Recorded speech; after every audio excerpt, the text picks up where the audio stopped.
friends and a babysitting debt. I would ask her for $20 one day because I didn't have any money to feed my child that night, and she didn't have any money to give me.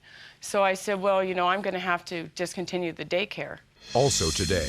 When you have someone that's threatening you bodily harm and spitting on you and stuff, and you want to get your money back, you understand that she tried to do it right. She paid the rent even though she was moving out. Roommates at war. And I think Darlene is old enough to take care of herself. And I think, I mean, she's pregnant. Okay, I mean, if there's any threat, it's verbal, and you can deal with verbal since you've done the same thing back. And I'm sorry, but you weren't there. I was there. I was there. I was there. Oh, so you listened to the messages? No, I was there. I've heard the message that she left to Claire. That's funny because I was there when she Listen to me. Listen to me. Listen to me. Sit down. You are about to enter the courtroom of Judge Judith Scheindlin. The people are real. The cases are real. The rulings are final. This is her courtroom. This is Judge Judy. Party's on Hayes versus Normandy. Step forward, please. Jacqueline Hayes says she never got paid for babysitting Michelle Normandine's daughter. They used to be friends. Order, all rise. Yeah, it's number 82 on the calendar in the matter of Hayes versus Normandin. Parties have been sworn in, Judge. You may be seated. Ms. Hayes, you claim the defendant owes you $430 for babysitting that you did for her daughter. Correct. How did you find her as a babysitter? Well, we were very good friends at the time. And? And we were very good friends, and she moved into the front house, my boyfriend's rental house, and her rent was raised up. So she was your boyfriend's tenant? Right. And her rent was up a little bit from where she was living, and it made it more difficult for her to be able to pay the daycare that she was paying, which she told me was $80 a week.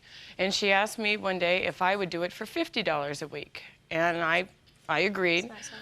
I agreed. I'm going to give you an opportunity to have your turn. Go ahead. I agreed because I'm a single mother. I was not working. I needed the money, and I wanted to try and help her out because we were friends, and I thought it was helping each other out. So you started to babysit. Uh-huh. How long did you babysit? I'd say approximately about 10 weeks. I did not... Approximately. It was a 10-week period.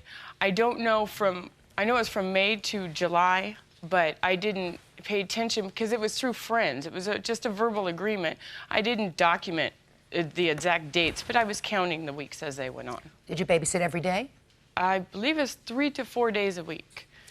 According to your complaint, months went by or weeks went by and there was no payment. And then I started asking for a payment, and she told me that she hadn't received the check from her husband's company yet for her child support. And so I said, okay, well, I'll continue. And then as time went on, she started bringing things home that she was buying and such and showing them to me. And I would ask her for $20 one day because I didn't have any money to feed my child that night, and she didn't have any money to give me. So I said, well, you know, I'm going to have to discontinue the daycare because I need some money too, and I feel like I'm being taken advantage of. So then I discontinued the daycare. We stopped speaking for a while. Is that why you stopped speaking? Basically. We stopped speaking for a while, and then one day I came home and found $70 cash in an envelope, unmarked envelope, on my door. I assumed it came from her. So... Did it? Yes, it did. So after a while, I thought, you know, the pressure, the tension was just too much. Living next to each other, we were friends. I wanted us to remain friends. And so I asked again if she could give me any more money towards the outstanding balance, and I sent her a collection letter at that time. And she didn't respond because I sent it certified and there was no pickup. So we stopped speaking once again, and I sent her this collection letter, in which I have, if you'd like to read it. And this one states basically the whole story. And it's very nice, it's very professional, and I just wanted her to know that I was serious, that I would go file a claim if she didn't make some type of compensation. Well, but I need more specific dates from you than you've given me about May. I just know from May to July. Well, the beginning of May, the middle of May. Yeah, I would say the middle of May through July. Now it's your turn. I have receipts from the daycares that she was going to. Jackie offered to watch her. She volunteered to watch her. a couple days a week to help me out because I was not receiving child support yet from my soon-to-be ex-husband. Okay. There was no set rate. There was no set days. There was no set weeks. She would always offer to cook, and she loved to barbecue. She'd have people over whenever at her boyfriend's house. I have, you know, Well, there was no 10 weeks. There was maybe the most 2.5 weeks at the most. I disagree And she with was that paid fully. $70. well, let me see. You say you have receipts I from have daycare from- during the periods of part of May, June, and July. Right. My grandma has always watched my daughter from day one. I mean, are you saying that this was not a daycare? This was your grandmother? My grandmother watched, no, she started off watching her when I first got a job. I'm talking about during that period of time. Yes, during this period of times that time, she stayed, May, I June, and have- July. Yes, I have receipts. From whom? From the daycare my daughter goes to. From a professional daycare Correct. person or daycare Yes. provider. Can I see them, please?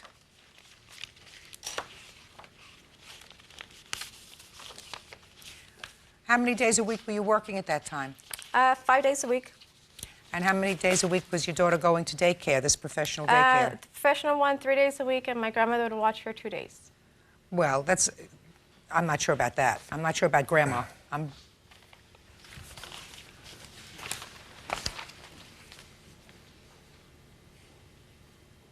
Well, you have something here that seems to be a full balance with tuition and how many payments you made starting August 6th. Mm-hmm.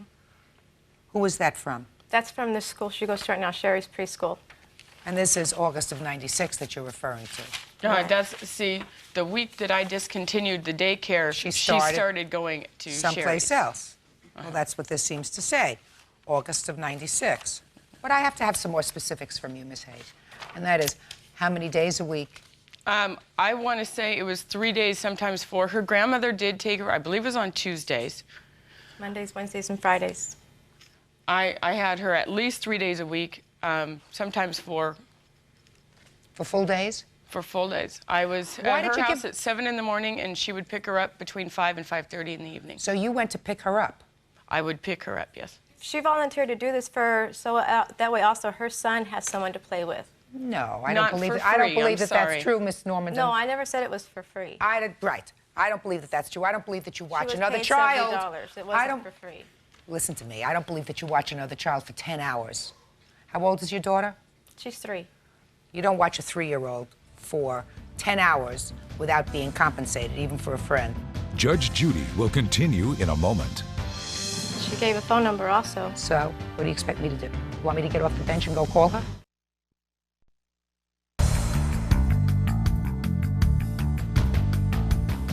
Jacqueline Hayes says she never got paid for babysitting Michelle Normandin's daughter. They used to be friends. You have shown me a receipt that you started the daycare, formal daycare, in August, which pretty much coincides with what the plaintiff says. Therefore, I believe that you did have an arrangement, and your arrangement was to pay her $50, which I think was more than generous, on a 10-hour day, watching a child, a 3-year-old toddler. You paid her $70. Certainly, in June and July alone, we have 4 1/3 weeks. That's almost 10 weeks right there. Part of May, you said, the middle of May, even giving her the benefit of the doubt that you started the end of May. That is your 10 weeks. But here That's- she was at Brenda's daycare, family daycare in Torrance until June 14th. Hey, listen to me. I don't believe that for 2 reasons. First of all, it's on a plain piece of paper, and I don't know who wrote it. Somebody who runs a business, a daycare center, a formal daycare center, has a letterhead. They have a letterhead that says this is what they are. They're licensed, right? This is on a plain piece of paper. I could have typed that in my den last night. She gave a phone number also. So, what do you expect me to do? You bring a witness. You want me to get off the bench and go call her? If I went and called her, would she tell me that in the entire month of June, your daughter was there 5 days a week? Is that what she would tell She me? didn't say the whole entire Just month a of second. June. Just a second. Maybe that's a good idea. If I went and called this lady, whose telephone number appears here, would she tell me that in the month of June, your daughter was there 5 days a week?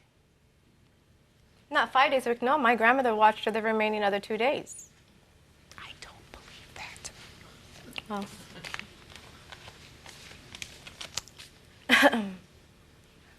Your grandmother lives clearly in this area. If you had a witness, you bring a witness. She has hip problems. That's why she continues to not watching her no more. That's why she goes to day's care full time. Hip problem doesn't prevent you from coming to court. Hip problem may prevent you from running after a 3-year-old toddler, but doesn't prevent you from coming to court. It's just convenient. All right. She owes you $500. She paid you $70. $430. Did I get that right, Bird? You got it right. $430. I was very quick. 4:30. Judgment is for the plaintiff for $430. Thank you. Parties are excused. You may step out. It was very hard living next door to each other. Our kids wanted to play together. They weren't able to because we weren't speaking. It was very, very difficult. I enjoyed her daughter. She's a wonderful girl. And I really enjoyed the time.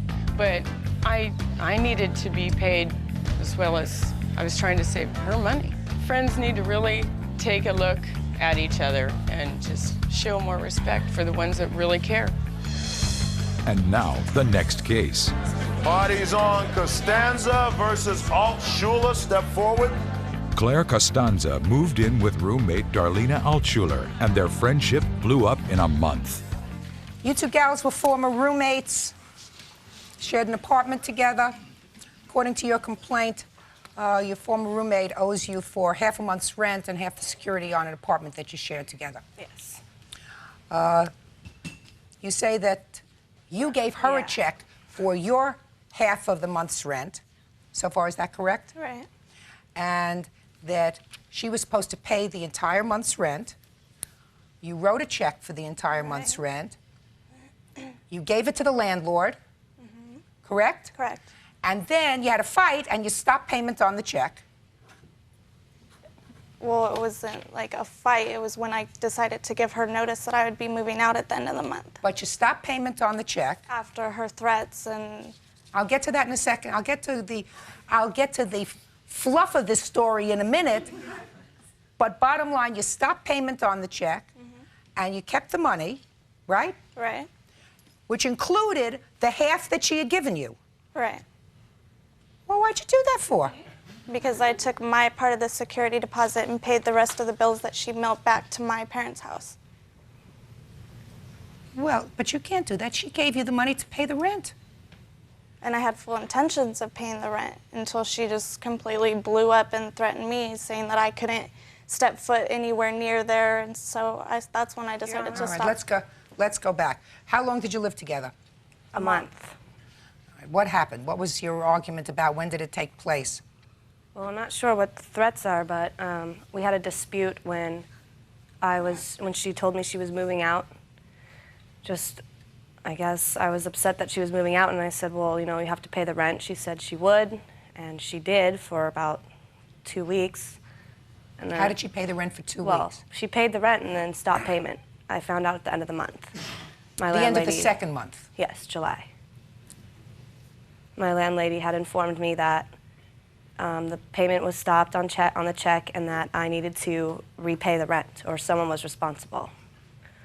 And I told her to return the keys, and she would not. I said, you don't live there. I think that you need to give them back. She took about a month. Was she living in the apartment at the time? No. So this was after that all happened? It was like the same day that she had moved all her stuff out, I called and said, you need to return the keys. I see. And what day of the month was July that? 2nd. And this was the rent for the month of July? Yes. When she wasn't going to be there,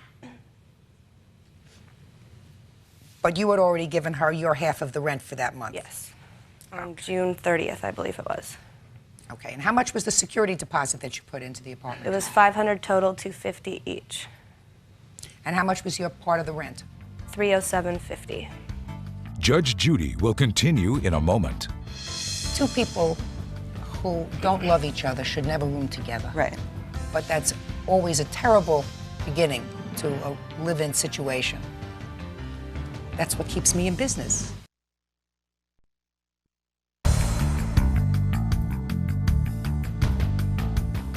Claire Costanza moved in with roommate Darlena Altshuler, and their friendship blew up in a month. Okay, go ahead. I'm listening to you. I had full intentions of paying the month's rent. I told her on July 1st that I would be moving out at the end of the month, She freaked out, so I moved all my stuff out that day with still full intentions of paying the month's rent. And then she started to, you know, that's when she asked for the keys. I mailed the keys. They came back to me. Then I mailed them again, certified, so that she would receive them. She, she just said that I couldn't step foot near there. Why would I pay a month's rent if I wasn't allowed to, you know, go anywhere near Well, there? I'm not even talking about your part of the month's rent. Let's not even talk about that. Let's talk about the money she gave you to pay for July. You kept that. For my part of the security deposit. But maybe you weren't going to get back the security deposit if you were breaking your lease without any notice. It was a month to month. But you're supposed to give notice even on a month to month. That was my mistake. I didn't give notice to the landlord. I gave notice to her, and I know that. That was my mistake.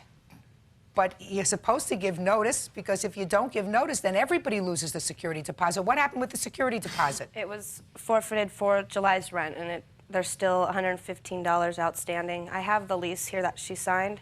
Can I take a look at it? And it says on a month-to-month tenancy there. It's highlighted. Mm-hmm. Thank you.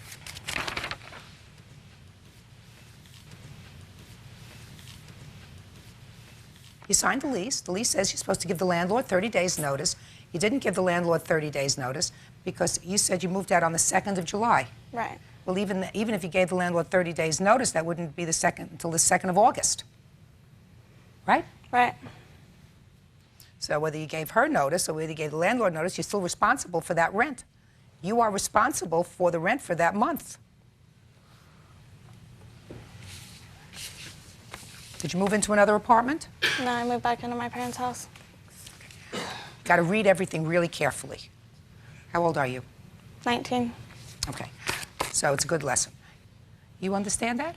Yes, but her side also, when you have someone that's threatening you bodily harm and spitting on you and stuff, and you want to get your money back, you understand that she tried to do it right. She paid the rent even though she was moving out.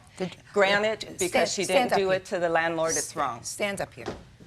Just because she didn't do it to the landlord, we agree that's wrong, but when someone threatens bodily harm and tries to spit on I it... am pregnant. You were. And you were not there. We have every message, word by word, written down. Are you Miss Alchula? O'Brien. Oh, Miss O'Brien. Two people who don't love each other should never room together. Right. Right? I don't know how long these young ladies knew each other before they decided to move in together. I don't know what the circumstances were. But that's always a terrible beginning to a live-in situation. That's what keeps me in business, these roommate situations. Judge Judy will continue in a moment.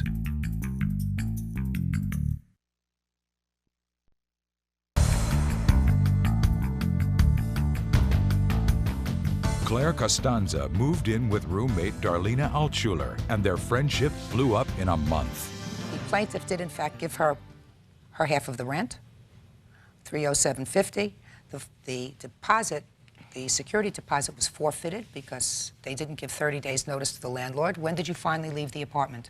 My last day would have been August 9th. I went through the walkthrough with her, with my landlady. I moved out, I think, on the 5th. I had another place I was moving into. So it's because she used it for rent, as opposed to Darlena knew once she threatened her that she's never going to give her a deposit back.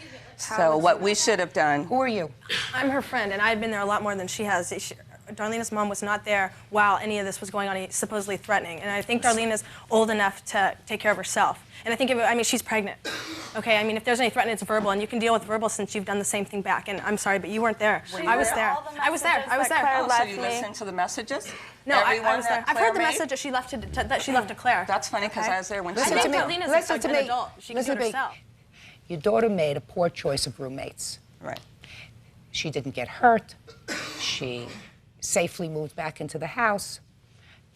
You cross it off to a bad experience and you learn from it. That's what you teach children as they're growing up. If you make a bad move, you try to learn from it and not recreate those mistakes as you get older.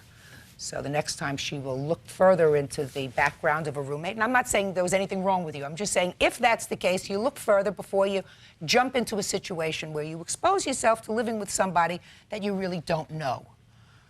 She should learn from this experience, and the experience is going to cost her I'm so bad in math. $557.50. Judgment is for the plaintiff, that's all. Parties are excused. You may step out. Judge Judy will continue in a moment. I knew what her decision was going to be. I know what I did was wrong. I think what's fair is fair. I think after knowing someone for about 5 years that I suppose you think they're your friend, but Exactly. And then you find out they're violent and go the other way. back to mommy. That's right. Safe.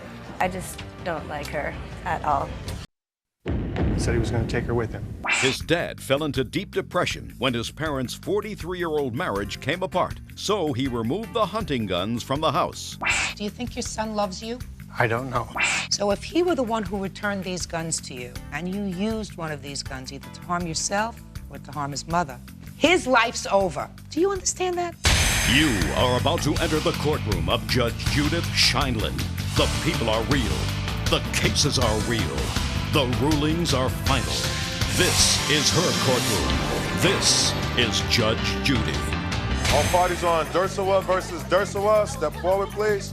67-year-old retired machinist Max Dershua is suing his son, Max Jr., 42, because he removed his father's guns from his home. He's asking for attorney fees he paid to get the guns back. Order. All rise.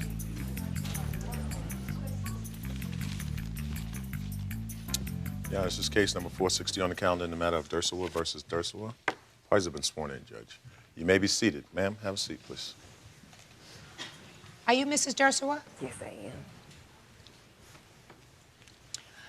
Mr. Dersawa, do you think your son loves you? I don't know. Let me tell you what he says. Your papers indicate that your son removed some guns from your house that were your guns. Yes. Correct? Yes. Your son says that he removed the guns from your house because he was concerned about you and concerned for his mother. Yes. Do you think he had reason to be concerned? Yes, I certainly do. Why were you concerned about your father's safety and your mother's safety? Both of them. There have been very violent fights between the two of them, several 911 calls. My father had 2 strokes. My mom had 1. During that time, there were 3 suicide attempts by my father. I had just learned of it, that that's what the events were on the 3rd one, and I removed the guns at that time. After I removed the guns, a 4th attempt was made, where he attempted also to take my mom with him, as he put it. How? She went to make a 911 call because she found him in the car. He had stabbed himself in the arm. And this was on my birthday. And she went to make the 911 call, and he grabbed her, put her on the ground, throttled her throat, and said he was going to take her with him. And how long ago was that? That was about 3.5 years ago. And your parents are separated Yes. since? During that time is when he asked for the weapons back, was right when they started separation. And I asked him, I said, Dad, I don't want to give them back to you. What do you need them for? And he said that he needed them for the money. I told him I would be glad to purchase them from him at that time. He said he was not interested in me having the firearms and was going to do anything he could to get me free of them. Mr. Dersawa, Yes. Senior, is everything that your son says so far accurate? Yes, it is. Don't you think he did the smart thing by removing the guns? Yes, I certainly do think that he did the right thing, and I thanked him very much for taking on the responsibility of removing the guns from the house. But what do you want now, sir? I asked for the guns to be returned to me. Why do you And need... he refused to return the guns to me, and I told him at that time that they were my personal property. They did not belong to him or anybody else except me, and that I wanted them back. What do you want them for? I originally wanted them back to hang on the wall as mementos of my childhood. And since then, I was flexible and had second thoughts, and I thought, jeepers, I'm in fairly good health. I'm in good frame of mind, and there's no reason why I should not have the guns. And I told him to return them to me. They are my personal property, and when I thanked you for them, that didn't mean that you could keep them for the rest of your life. They are mine, and I want them, and I want you to return them to me. And if you don't return them to me, I am going to take you to court. If it costs me a lot of money in attorney's fees, I am going to expect you to reimburse me the attorney fees that it costs me to get the guns back. And he didn't listen to me, I don't think. He seems like a pretty responsible young man that you raised, and a very nice young man. You had any difficulty with him before? Huh? Yes, many times. Okay. As an adult, sir, Yeah. how old are you? I'm 42 years old. Married or single? Married. You have children? No. Are you employed? Yes. What kind of- Self-employed. I'm a photographer and hairstylist. You remain close with your mother? Yes. Is that right? I would like to say one thing, that it seems to me when my husband is angry at me, he tries to take it out on him because he knows how close we are. How many children do you have? I have two, Tim and Max Dursaway. Are you the older brother? Yes. Where are the guns now? The guns are at a friend of the family's house. You put a value in your complaint on these guns of $500. Yes. None of us live forever, Mr. Dershowitz. What did you suppose would happen to these guns when you were no longer here? I really couldn't care less. Well, that's a good attitude. I mean, it really is a good attitude. I hope they're safe, and I hope that if anybody does get them, that they are in as good a shape as I believe that they are at the present time. Did you at one time have issued against you by any court an order of protection or a restraining order with regard to your wife? Yes. And when was that? Most of last year. At the same time that he requested the guns back from me. Okay. Does anybody have a copy of this restraining order? I do. May I see it, please? How long were you and your wife married? It'll be 43 years, I can tell you, June 10th, this year. And I'm still going to be married on June 10th, if I'm alive. Have there been divorce proceedings filed?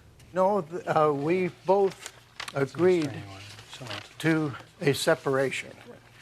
However, we agreed to a separation a long time ago, and she decided, for some reason or another, that she would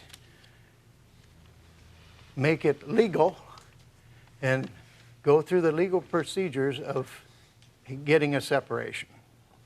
So she hired an attorney, and then I hired an attorney to protect my rights, because at that time she told me that she was going to take everything she could get. Judge Judy will continue in a moment. We're family. We don't need to go to court over this. All you have to do is tell me what you want and I'll cut you a check. And later today, Your son was acting like an idiot. Your son was acting like a fool. Real cases, real people. Judge Judy.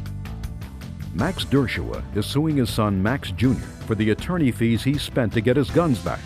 Max Jr. had the guns removed for fear of his father causing harm. Are you living alone now, sir? Yes. Do you see your other son? Do you visit with your other son? Well, when I get an opportunity. Where does he live? He lives in Riverside. That's not so far away. You have grandchildren? Yes, 2 grandchildren. Do you visit with them? Yes, usually they come down to the house where I'm living, and it's so short visit, I hardly even know that they've been there. Mr. Dershowitz, I am, quite frankly, sir, sympathetic with your position to this extent. What you're saying to me is, I'm a grown-up, I'm an adult, I have all my faculties about me, and I don't want my children to start to make decisions for me about what's good and what's bad. Is that what you're saying? Yes, perfect. On the other side, of that coin, sir, I am really most sympathetic with your son. Because if he were the one who returned these guns to you, and you used one of these guns either to harm yourself or to harm his mother, his life's over. Do you understand that? Yes, I do. His life is over. Yes. And I don't think any parent would want that for their child. I mean, if you came here, Mr. Dershowitz, and said to me, I've never done anything to suggest to my son that I would harm myself or harm his mother, and he really has no basis to be concerned about these guns that are mine, I would feel very differently, sir. But that's not the case. You have attached a financial amount of money in your lawsuit. Yes. You are suing for money. And I will feel more comfortable. So put the burden on me so that maybe you can make friends with your son again. I am going to give you a judgment for the money. And I am going to direct you, sir, to ensure that these guns, which are mementos of your father's history, you know, he's had them in his family for years. I don't know whether your brother has sons who might be interested in having these hunting rifles at some point in their lives, but he would, despite the fact that he says he doesn't care what happens to him when he's gone, I think he would probably like to know that they remain in his family, for whatever reason. Yes. Fine. So I'm going to give you, sir, a judgment for the exact amount that you are requesting, and you keep the guns safe. Got it? Okay. Good. Thank you. Please excuse you. May step out. Here you are, sir. Back to your right, please. We're family. We don't need to go to court over this. All you have to do is tell me what you want, and I'll cut you a check.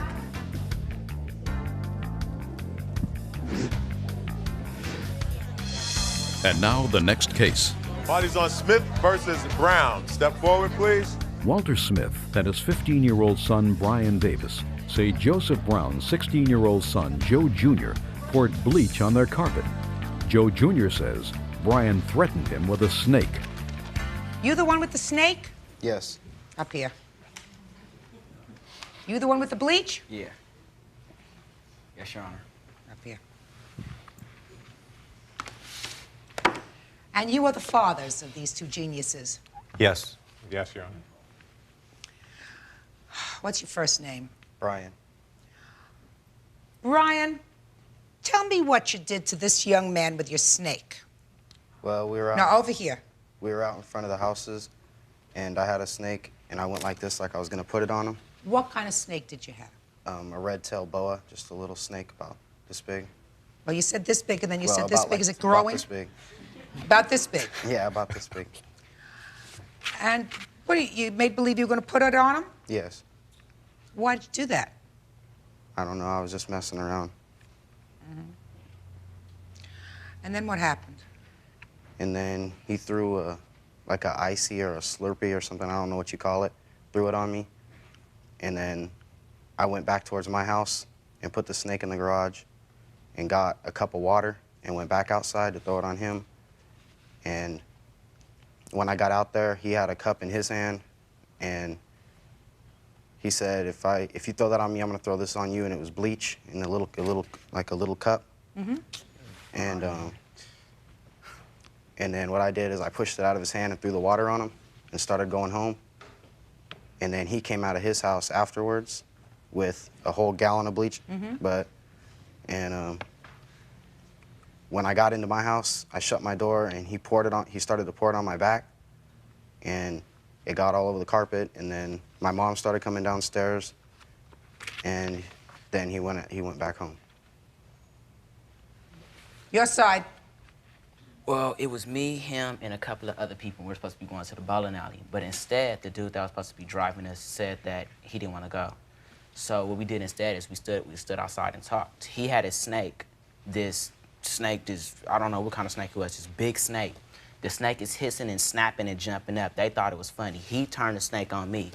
So I said, get the snake away from me. I guess he didn't want to listen. Then I had went in the house and I came out with my soda. And he was like, what's in your cup? What's in your cup? And I was like, soda, right?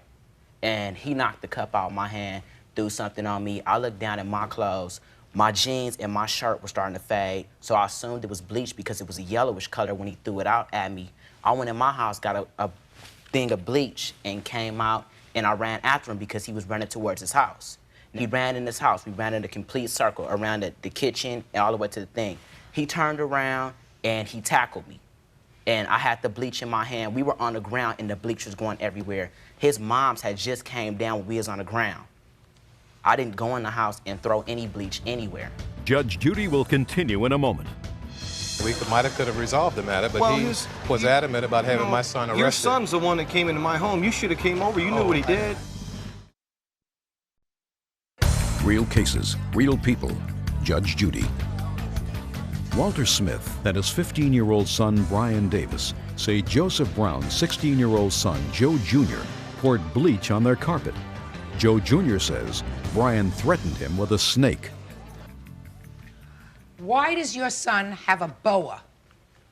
He likes snakes. It's out in the garage. They keep it in an aquarium out in the garage. He didn't keep it in the aquarium. No, that day he had it out. But the account of the story, what he's saying, based on Were you home? Sean. No. Were you home? No, ma'am, I wasn't. So, you don't know what happened? Just from my little son that witnessed it, Sean. He saw the whole thing happen. It didn't happen like he's saying it happened at all. Sean wasn't even out. Listen to me. Sit there. I don't want to get him involved, sir. Your son was acting like an idiot. Your son was acting like a fool. I agree. You think that his father should pay for all the damage to your rug?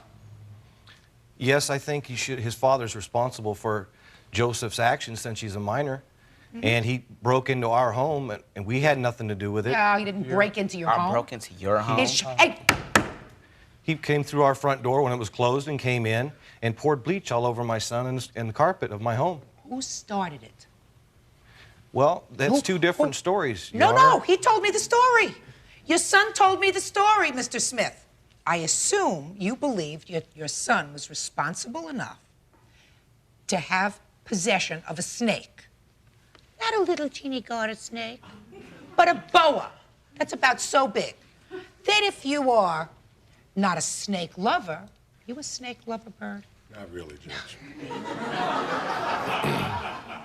You wouldn't like it if somebody fooling around came over to you and tried to put the boa around your shoulders or on you, which is what he did. Your Honor, I wanted to say something that this matter, I thought maybe could have been resolved between me and the neighbor. When I came home that afternoon, I had left, and the neighbor told me that she had called the police, that Joseph had spilled some bleach on the carpet and that Brian had threw water on Joseph. And she said the reason she called the police was that she didn't know what time I was getting home. Why did you call the police? Who called the police? I did. Why? When I got home from the doctor. Why? Because someone had came through my front door unannounced, uninvited, into my home, invaded my home, and dumped bleach all over my carpet. Mr. Smith, didn't your son tell you that he and his friend were out there and they were fooling around and it got out of hand? Yes. Just a yes, second. ma'am. Just a second. So why would you call the police? I just told you that, Your Honor. I told you why. The incident was precipitated by a dumb thing that your son did. This was not a burglary in the middle of the night, sir. They had been friends, and he's a neighbor of yours. I don't understand why you called the police. It was an invasion of my privacy. That's my home. All right. Mr. Smith, you're not willing to accept any responsibility for what your son did. How old are you? 16. Let me see the bill for the carpet. Your Honor, I was going to say that I thought maybe we could resolve it between as neighbors, but when they decided to press charges against my son for vandalism and assault. Okay. The entire bill for this looks like $1,720. Is that right? Plus $120 for my son's clothes that were completely destroyed by the bleach. I don't care about your son's clothes. Your son started this whole problem. Judge Judy is ready to rule.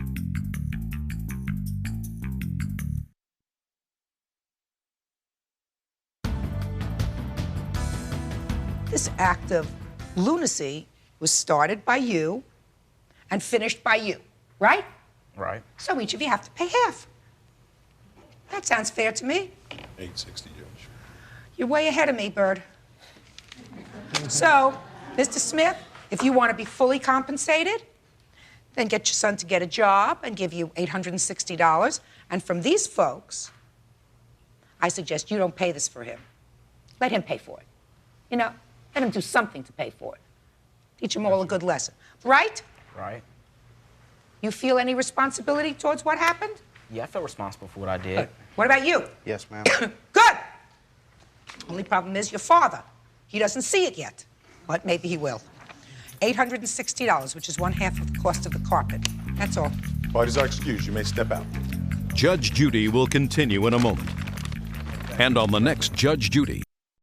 If they're messing around out front like kids will do, you know, I understand all that. Joseph come into my home and, you know, cause a lot of damage inside of my home. I did contact and speak with Joseph's father. He said that he didn't want to, he wasn't responsible, he wasn't paying 2 weeks after the district attorney dropped the charges, that's when I spoke with him. We could have resolved the matter, but he was adamant about having my son arrested. Your son's the one that came into my home. You should have came over. You knew what he did. He felt I was having an affair with this guy, Terry, which I wasn't. She says the divorce was caused by his cheating. He says his wife found another man. I don't think he should be contacting my wife and trying to go out with her. Now she wants her jewels, the wedding album, and especially their intimate home video. You want them back or you want them destroyed? Destroyed. We're good at that. You are about to enter the courtroom of Judge Judith Scheindlin. The people are real. The cases are real. The rulings are final. This is her courtroom. This is Judge Judy. Parties on Snook. Step forward. 30-year-old Melinda Snook and her husband James, 32, are divorcing because of alleged infidelity by both parties. They have brought their dispute over 2 loans before Judge Judith Scheindlin's court. Order. All rise. Quiet in the courtroom, please. Your Honor, this is case number 143 on the calendar in the matter of Snook versus Snook. Parties have been sworn in. Judge, you may be seated. You folks were married for 8 years. Still married, but in the process of getting a divorce. Correct. Correct? Yes. You have 2 kids? Yes. How old are they? 8 and 3. 8 and 3? Boy and a girl? Yes. At issue in this case are 2 loans that were made during the course of your marriage. One for $3,500? $3,800 to your mother. Yes. And another one to a friend for $1,500. Correct. Correct. You, sir, seem to acknowledge that these loans were made, but refuse to contribute towards repaying them. Yes. You're going to tell me why in a minute, I assume. Also at issue are possession of wedding photographs. Is that in an album? There's a few that he has that he's taken out, but I have some, he has some, but I prefer to have them all together. They're more like personal photos, private photos that she would like to have back. I'm talking about the wedding photos. The wedding photos? Yes. There was a few he had, but that was not the issue. The ones that were the issue was the private, personal photos that we had that I want back. And the photos of our kids, videotapes of the children that he has. Well, first, let's talk about the loans, then we'll talk about these photographs. What was this loan for $3,800 to her mother? What was it for? Money accumulated through the time of our marriage that her mom had loaned her. What do you mean loaned her? Excuse me. Yes, thank you. Just a second. Sorry. I don't need help. What do you mean that she loaned her? Some of the loans I knew about, some of the loans I did not know about. They were for bills that we accumulated. Well, sir, you seem to acknowledge that her mother made loans to you as a couple. Yes. For your bills in the amount of $3,800. Now, that doesn't mean that he's responsible to pay the $3,800. You understand that? That he's not responsible to pay it? No, he's only responsible to pay a portion of it. Yes. Half of it. You seem not to understand that in your papers. Well, he won't pay any of it. You understand, at least I hope you understand now, that he is not solely responsible for paying the $3,800. If your mother made a loan to the 2 of you as a couple, it seems reasonable for each of you to be responsible for half of that loan, unless you can give me some reason why you shouldn't be responsible for half of that loan. I don't think I should be responsible for any of the loan. Well, you're going to tell me why in a second. We haven't gotten to that part yet. First, I want to make sure that she's being reasonable. First, then I'll get to your being reasonable. First off, I do think he should pay for most of it too, because part of the loan that we took out, she wrote off $2,500 of it through my college education that I had before I met Jamie. And I don't understand that. We had a debt of about $6,500, and she wrote off $2,500 of it as a thank you to me for me paying for my own college. I'm not talking about your college, madam. I'm talking about the money that your mother lent, come on, for your household bills, which were $3,800. I assume over the course of time this was in dribs and drabs. Yes, and part of it also was for his vending that he had to take out, and I figure he should pay for that. For his what? He has vending machines, like snack machines and stuff. Were the vending machines the source of your family's income? No. What do you do for a living, sir? I work at special effects and repairs on rides. And you also have some vending machines? Yes. And what did you do with the money that you got from these vending machines? I was paying on the loan that was taken out for the machines. And the accounts were small, so they weren't making enough to pay the loans. So you were hoping that this business would get going? Yes. Okay. I'm not going to debate this with you any further. You are responsible for half of these loans. Now, let's get to you. You don't think you should be responsible for any loan to her mother? Correct. Tell me why. Currently, I'm paying out a month right now for my expenses and her expenses, $2,800 a month. That's just monthly payments. I write out every month in checks. Right. And then I have another $10,000 of other unpaid bills that I'm going to be responsible to pay for also. So as a contribution towards this, she can take care of that loan while I'm taking care of my living expenses. Do you work? Presently, right now, no, I don't. Well, how are you supporting yourself? Right now, Jamie is supporting us with what he gives us. But Jamie seems to only want to pay when he wants to pay the bills, and he doesn't have a $10,000 debt that I'm involved in. So I disagree with what he's saying there. What kind of work had you been doing? I'm a hairdresser. And I did for 10 years, and I supported Jamie for the first 2 years of our relationship.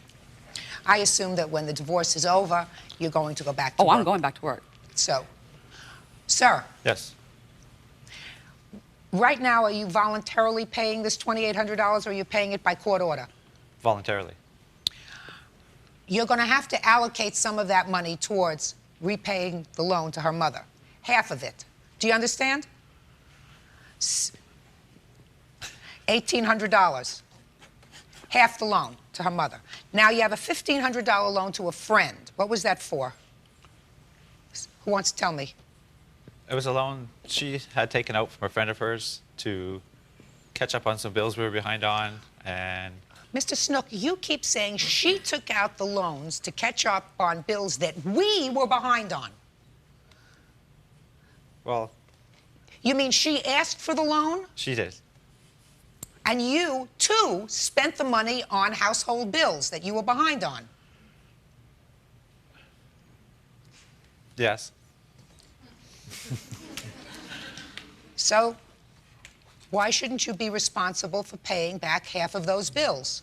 Initially, I would have felt I was responsible to pay back half, or pay the full amount of the loan or half the loan, except for on the time of our disputing of our difficult times, this gentleman started calling the house and asking her out, and they would go out to the bar and they'd meet and have drinks and stuff, and I thought it was very disrespectful for him to go after my wife and as a friend, and I don't feel like I should pay him now. You don't have to love him, sir. You just have to pay him. And you only have to pay him half, so it should make you feel better. I felt he was wrong on that because he felt I was having an affair with this guy, Terry, which I wasn't. He felt I was doing something behind his back, so he wasn't going to repay this loan. He tells me flat out that he's not repaying it because he says, I cheated with another man, and now I can do the debt. But that's not true. And well, whatever. You asked Terry for the $1,500. Only because he asked me to. I did not. Just a second. You sound, madam, Yes, you sound like a very, very self-assured person. You didn't ask Terry only because he asked you to. I mean, he didn't strap you down. No, I don't normally go out and ask people for money. But you especially asked friends. Terry for this money. You have to pay $750 back to Terry, and so do you. Do you understand? That's Yes, fair. ma'am. We're talking about being fair. When a marriage breaks up, there are certain assets, and each of you will want half the assets, and there are certain liabilities. Yeah, but being that I owe him money, I don't think he should be contacting my wife and trying to go out with her. That's none of your business at this point. Well, there was a Just a second. Don't respond. That's none of your business at That this was point. disrespectful as a friend, and then expect me to pay him money after he's trying to sleep with my wife. And then he wants his money back, so he gets her and the money too. Let me explain something to you. You made this debt. You and your wife made this debt. If it turned out that you didn't like him over anything, whether you felt that he was disrespectful towards you because he was pursuing your wife, whether that's true or not, it's really not relevant. Whether he disrespected you in some other way, that does not negate the fact that you owe this money. Somebody is going to have to pay him back the money, and you originally agreed to pay him back this money as a couple. Period. End of discussion. Do you understand? Yes. Perfect. Now let's get to the rest of the stuff, which all sometimes is the most sticky of wickets with regard to people who are divorcing. Judge Judy will continue in a moment. She's a black widow, and you let her come in. Yeah, but She did her little nest, and you fell for it. Real cases, real people. Judge Judy. Melinda Snook says her husband James cheated on her. James says Melinda was unfaithful. While waiting for a divorce, they have brought their dispute over 2 loans before Judge Judith Scheindlin. Wedding photographs, photographs of the children, videos of the babies. These things are treasures of the children's, not really yours.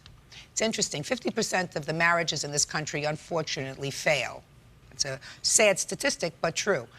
And so many wedding albums end up having heads cut out of them. You know what I'm talking about? Mm-hmm. Because that's what you choose to do.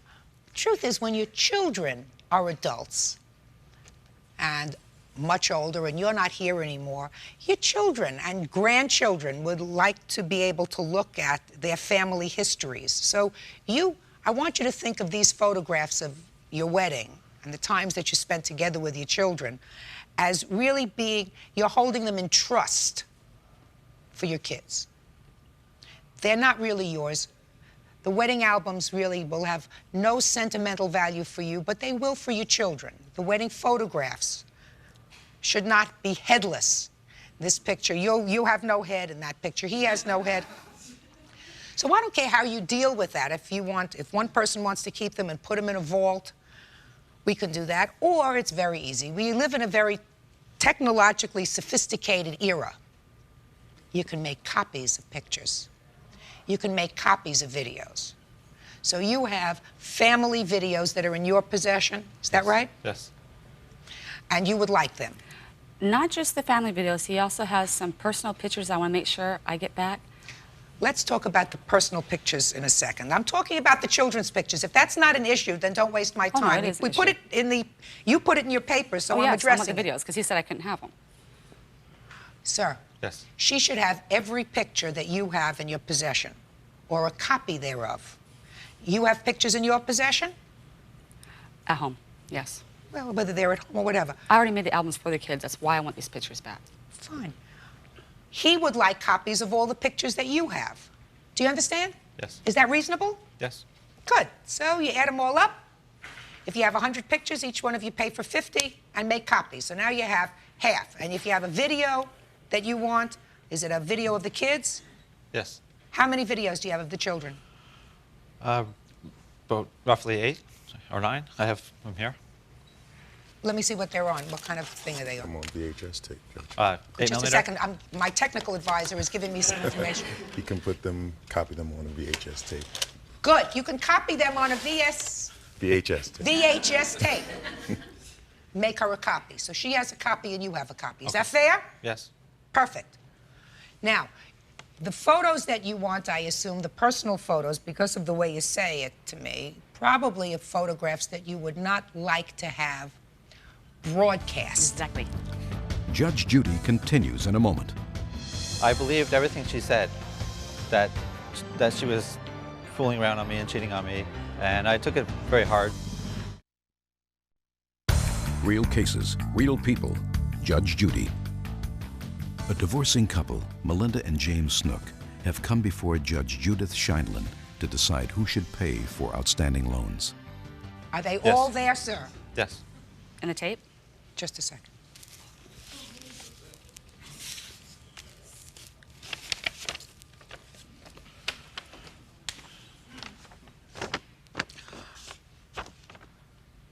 I want you, And this is a negatives? tape, Yes. the tape and issue. Don't tell me what's on it. This is a family courtroom.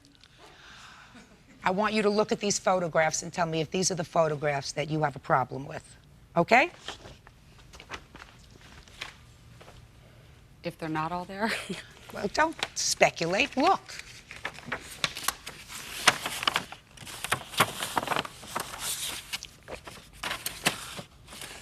Most of them.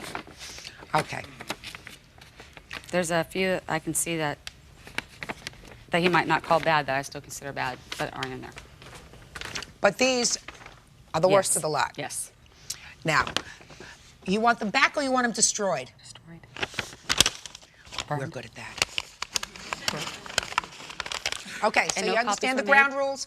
Everything that you have of the kids, everything that you have of the kids is going to be copied so that each of you has a copy, so that hopefully the children will have always copies, pictures of themselves growing up, Exactly.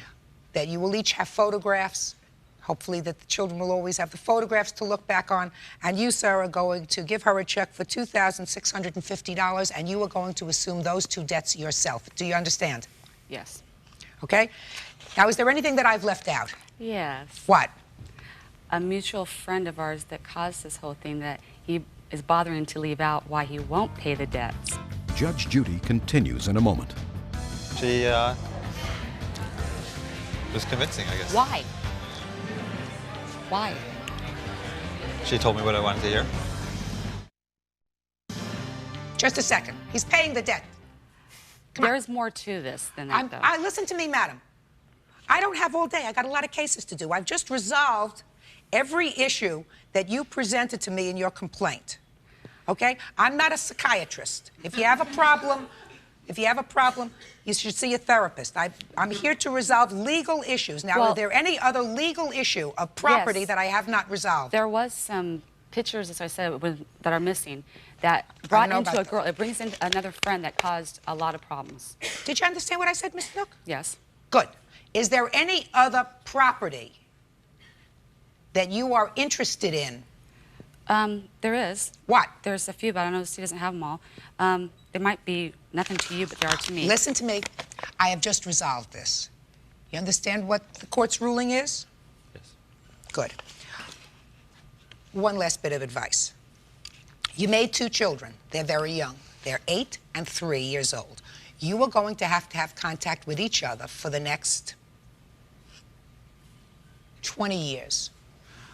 Graduations, proms, engagements, weddings, after that, grandchildren. If your marriage is over for whatever reason, I want you to love your children more than you hate each other. Is that fair? Yes. Your children didn't ask to be born into a war zone. And I'm certain that when you had your kids, you had every intention of giving them a loving, secure home with two parents. That didn't work out. The children's emotional security should be paramount in your mind. And I want you to understand, and you to understand, that if either of the children has an emotionally damaged parent because of what you do to each other, that's going to hurt the kids. So I'm very serious with you. Love your children more than you hate each other. Okay? That's it. Parties are excused. You may step out. Good call, Judge.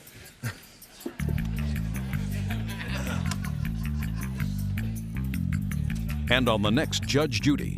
It went a little bit too far, and he started having lunches with her and leaving little notes and stuff for her that he never did for me in our marriage, that stuff I wanted. Me and her were really close friends at the time. And friends? As a close friend, she was trying to tell me what was going on, what I wasn't seeing, that she was doing something wrong that I didn't see. He told me that I was a psycho and she was normal, and I thought for sure they were going to get together. Are you still friends with her? No. Do you still talk to her? Nope. Yes, you did. Well, You went and talked to her. After what she had done, you went and talked to her like it was still okay, and that's not right, Jamie.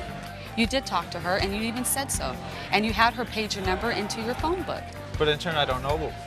Everything she told me was true or not. If you were with the people she said. Why didn't you ask me? She wanted things to happen between both of us. She told me that I was going to take her. First, I took Jamie away from her, and Joe, what was going to do is steal her children. Meanwhile, she was trying to become me. She was convincing, I guess. Why? Why? She told me what I wanted to hear. She was a black widow, and you let her come in. Yeah, but she did her little nest, and you fell for it.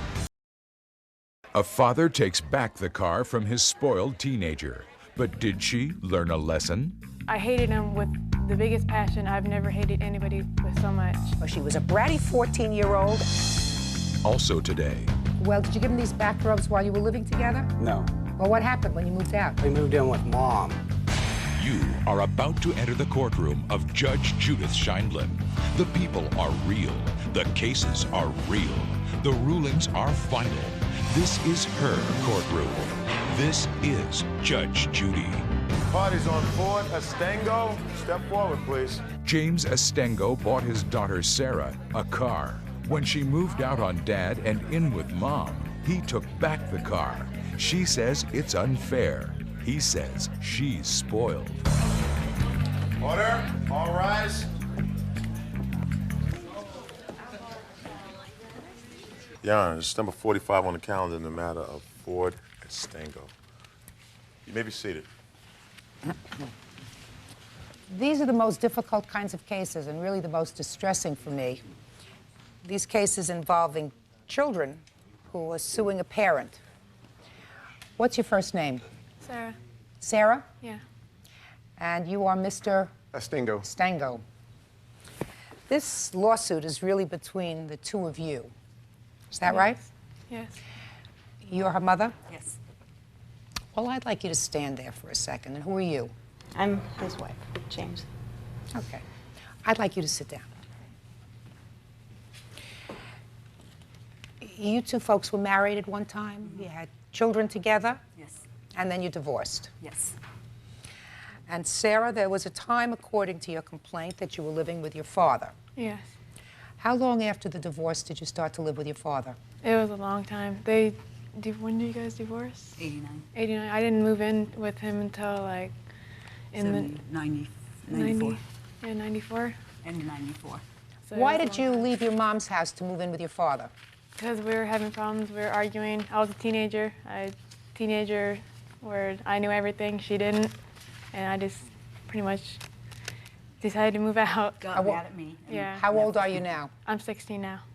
So you moved out when you were about 14. Yeah, 14. That's about the time that teenagers get irritated with their mothers. Yes, it is. Especially girls. Yes. So you moved in with your father because you thought it was going to be like a paradise. Yeah. Right? Yes. And you lived with him for a couple of years. Yes. You didn't leave your attitude at your mother's house. You brought your attitude with you when you came to your father's house, I assume. Yeah. You say in your complaint that there came a time that your father gave you $1,500 to buy a car. You were 15 years old at the time. Yeah. He gave all the girls $1,500. That was very nice of him. Sounds like a nice guy to me. And then you decided to move back with your mom. Yes. And that made him mad. Well, he'll tell me how it made him feel. And he kept the car. Yes. So now you're suing him for not only the $1,500, but according to your lawsuit, $2,500, $1,000 of that is for your emotional distress. Yes. Shh. Order. So, Sarah, I want you to tell me how this car deal started.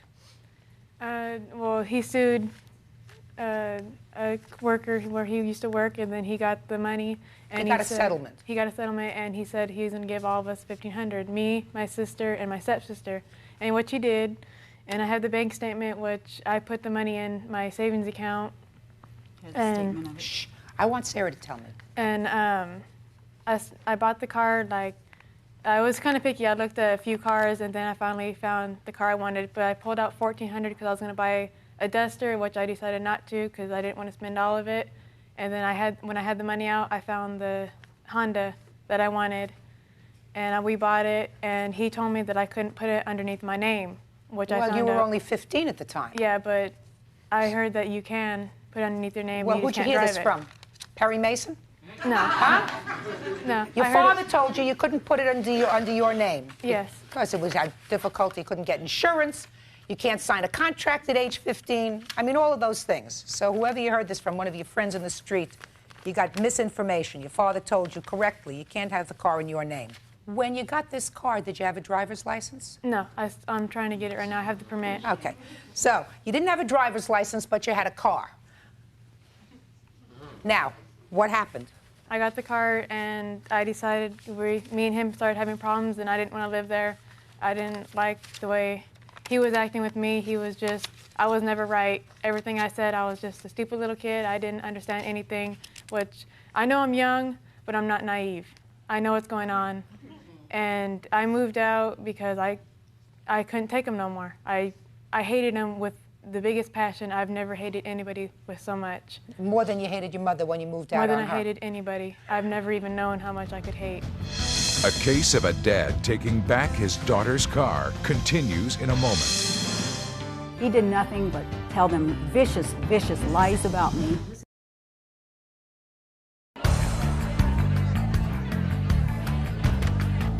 James Estengo bought his daughter Sarah a car. When she moved out on Dad and in with Mom, he took back the car. She says it's unfair. He says she's spoiled. I moved out, and he told me that I can't have my car because I'm leaving him on the circumstances where he had a court date the 25th of August with her to get child support, and I'm bailing out on him because of that. So he wants was the suing money. your mom for child support for Yes. you. He's angry at me. I have a letter right here that he wrote me, if you want to look at it, that is saying that he will give me my car back if my mom will have a notarized statement saying that she don't want no more backup child support, which he owes her about $5,000.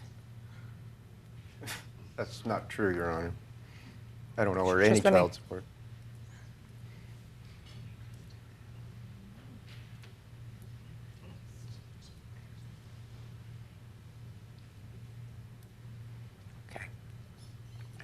Well, what this letter says is, did you write this letter? Yes, I did. What this letter says is that you were living with your dad for 2 years, and he Yeah. didn't ask for any support from your mom for you. No, he had filed. Well, but you hadn't paid him any child support or contributed to support of your daughter when she was living with her father. I bought her clothes. I've heard that from the other side, and I'll tell you what I usually tell the other side: buying clothes isn't support. That's what parents do for their kids. And he owed you money from the past when she had lived with you for a couple of years, right? Because I'm trying to figure out Which when was you all moved in. paid in full. Whatever. So what he's saying is, we wanted to be fair. For 2 years, you expected nothing from, he got nothing from you, and for the next 2 years until she turns 18, he didn't want to be responsible financially. What I will tell you is that's pretty much what this says. Is that right? So take the letter back. Sir, tell me about this car deal. Okay. It all started out with my oldest stepdaughter. She needed a vehicle to get to work and back. So I spent $1,500. I went out and bought her a vehicle. My other daughter, Stacy, How old is Stacy? she's 21 now. Both of these have graduated from school already, which was part of the criteria she was to meet to get a vehicle also. That and to get driver's license, insurance, and to start showing some respect around the house, and to my wife.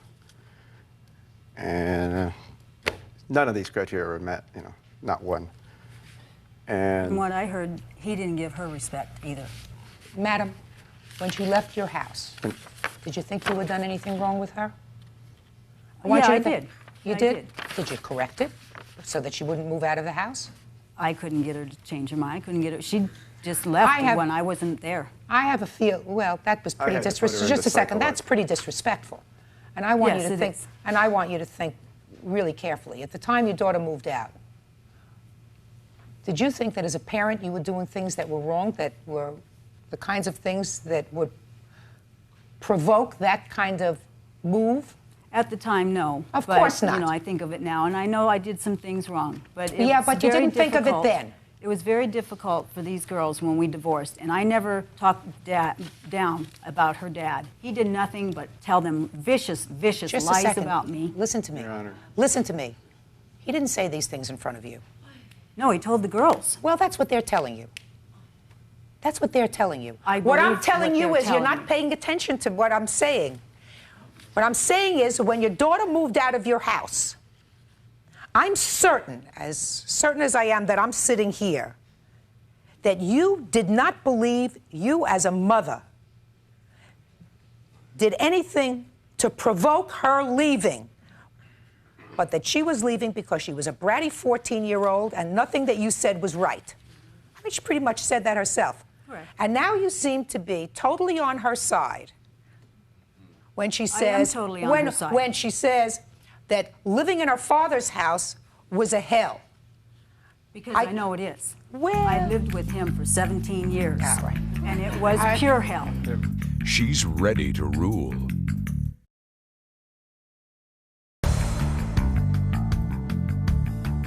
James Estengo bought his daughter Sarah a car.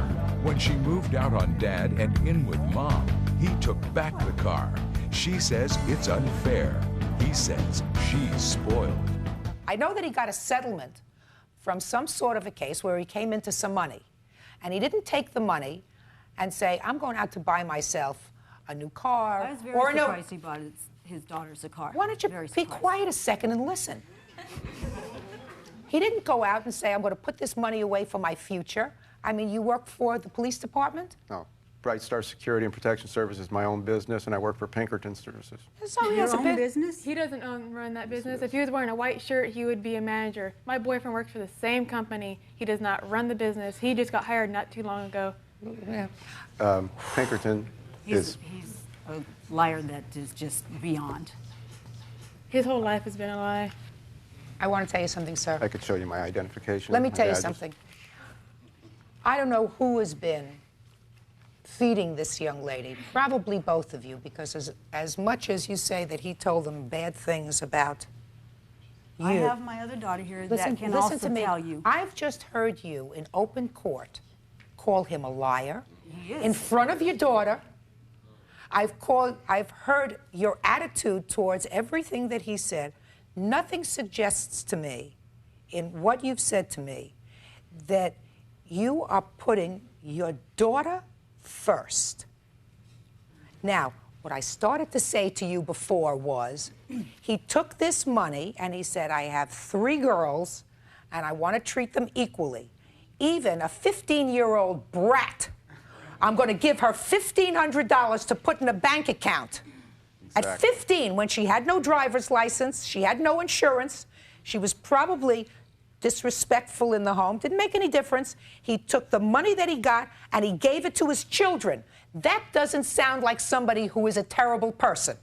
He is a terrible person. You know well, what he's a terrible person. Let me tell you that I don't believe he's a terrible person. I think that he made a gift. You don't know him. I think he made a gift to his daughter. Your lawsuit is dismissed. Thank you very much. That's it. Your Honor.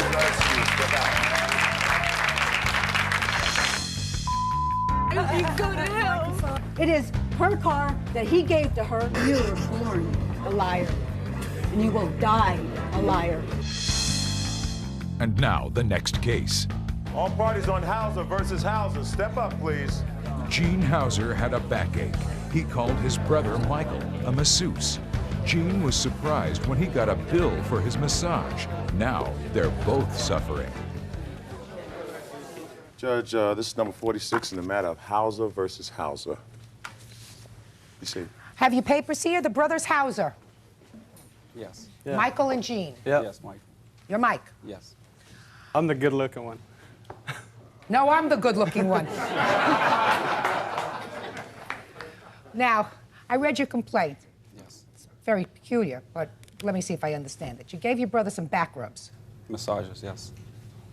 Is that like a back rub? Yes. And then you sent him a bill. Yes. And then you say he also owes you money for a phone bill that you took out in your name. You took out the phone in your name, and he was paying it, and then he stopped paying it. Now you're getting done for the money. Yes. Is that this case? Yes, that's the case. That's the case. Correct, Gene? Yeah. First, let's talk about the back rubs. Okay. You live together? No. No. Who's older? He's older. Did you ever live together? Yes. When was that? Approximately a year and a half ago, 2 years ago. Well, did you give him these back rubs while you were living together? No, I did not. So you moved out? Yes. Was that amicable when you moved out? No. Well, what happened when you moved out? I moved in with Mom. Now, your brother called you according to the complaint and said he had hurt his back. Yes. And what did you do? Well, I was in church at the time, and he called and said that his back went out. He had to have a massage right away, and I told him over the phone that I had to wait until after church was out, and he said he had to have the massage right now. So I left church, went home and got my things and went over and gave him a massage right away. You had taken massage classes? Yes, I'm Are you a licensed massage therapist? Yes, I am. Were you a licensed massage therapist at the time you gave him these back rubs? Yes, I was. All right. Has he ever done favors for you in the past? Yes, favors, right. Like what? Fix a flat tire, change the oil. Did he so send you a forth bill? in my car. No. Well, why did you send him a bill for this back rub? So I spent a year in school and over $5,000 to go to school, and that's my profession is to do massage therapy. And just like his profession is to drive truck. And if his employer called him and said, we have to have you come in on Sunday to work, and then he went to work for his employer. So you drive a truck for a living. Did I you ever drive a help him truck move for a his living. things from one place to another? Yeah, a couple times. Is that right? Once. Michael? Just Well, one time. once. You didn't send him a bill, did you? No, I haven't sent him a bill for fixing his car, for being my brother, or anything like that either. You see, that's the first thing. Right. I don't understand that. You know, I mean, I have a brother who's a dentist. If he drills my tooth, I say, thank you, I'll take you to dinner. Yeah. That's it. Right. All right. So let's put the back rubs aside for a second, and let's get to the phone bill. Tell me about the phone bill, Gene. Well, he was living at the house. I asked him to co-sign for the phone bill, okay, for a cellular phone. Why did you ask him to co-sign for a cellular phone? Because I broke my back in 1990, and well, when you break your back and you're off for 3.5 years, you don't have the excellent credit. So you needed him to co-sign for you? I needed him to co-sign for me. Since then, I paid the brother who couldn't pay rent to you. You gotta have co-sign. Right. He has the It's coming credit. through. I had the money. All right. Okay. So anyway, we went on for a year. Everything was fine. About the time that the phone bill thing occurred, we just had some things that happen in life. A baby was born. Transmission on the truck blew up. The dryer blew up. So you stopped paying the phone bill? Yeah, just because we couldn't. I mean, you have to pay for the baby. And what else? What other tragedies befalled your household? Okay, the car got T-boned. What's T-boned? Well, we live in like a corner lot like this. Just what does T-bone mean? T-bone's when a car hits the side of your car at 50 miles an hour. That's called T-bone. Learn something new every day. Judge Judy will return in a moment. What did you do when your car got T-boned? Well, we had to pay the deductible, $1,000 deductible, so my wife can have a car for the babies and stuff like that. Well, the baby doesn't drive a car. No, but... But your wife needed a car. She needed a car. To take the kids to school and blah, blah, blah, So you fixed the car. Fixed the car. And you bought a new dryer. Bought a new dryer. What else did you buy? We had to fix the transmission in the truck that broke. Did you fix that? Yep, What happened to your brother's phone bill? I didn't pay it. But this is the question. I don't owe him the phone bill. I owe Sprint Cellular the phone bill. Right? You're telling me that you owe Sprint the I owe phone Sprint bill? Cellular the phone bill. I don't owe him nothing. But if you say to me that he co-signed Right. for it, that means that by your not paying the phone bill, Gene, you're screwing up, for want of a more judicial term, his credit. And you know that. Right. That's not fair. That's true. So didn't we just resolve this case? Look how smart I am. You're brilliant. Right? The back rubs, Michael, are on you. Oh, I gave him half price. I The told him in back rubs, advance. Michael, are on you. Say thank you. Thank you. The phone bill, Gene, has to be paid because otherwise it's going to negatively impact on this, Okay. on his credit. So I'm going to make sure that your credit remains intact Thank because you. he understands he's wrong. So the judgment in this case is for the plaintiff in the amount of $549. Thank you. Thanks. Party, step out, please. Judge Judy will return in a moment.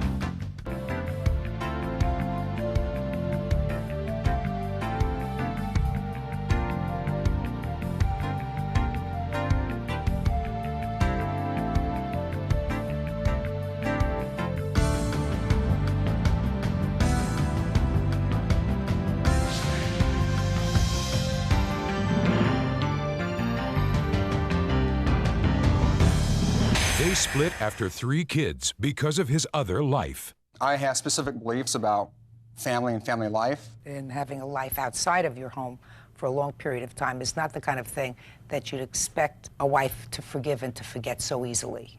You are about to enter the courtroom of Judge Judith Scheindlin. The people are real. The cases are real.